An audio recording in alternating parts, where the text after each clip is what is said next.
Welcome to our Arduino Component Tutorial Series.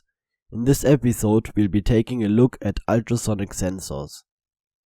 Ultrasonic sensors are essential components in electronics, commonly used in various applications where precise distance measurement is needed.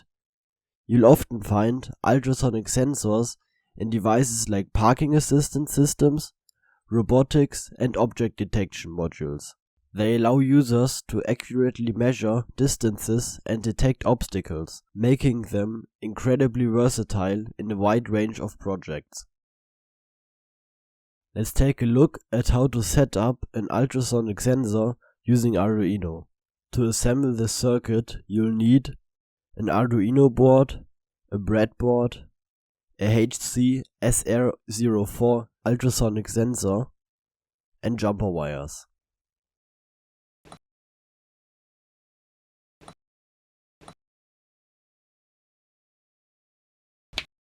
Connect the VCC pin of the sensor to the 5V pin on the Arduino. Connect the ground pin of the sensor to the ground pin on the Arduino, and connect the trigger pin of the sensor to the digital pin 2 on the Arduino.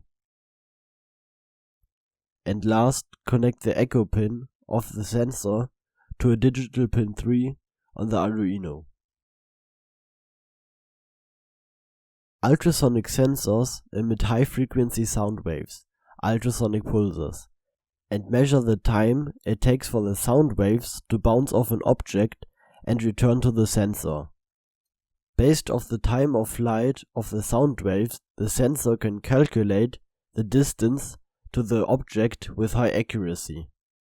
The HC SR04 ultrasonic sensor consists of two main components, a transmitter and a receiver.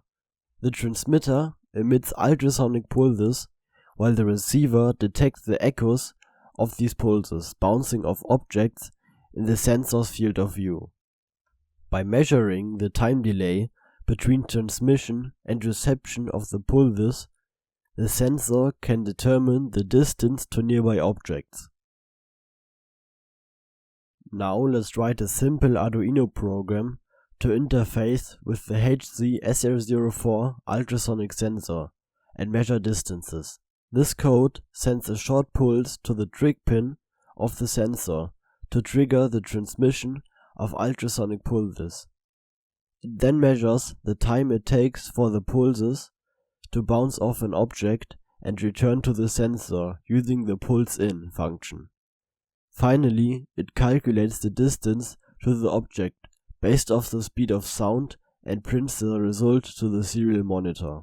If you liked the video, I would appreciate a subscribe, and I see you in the next tutorial.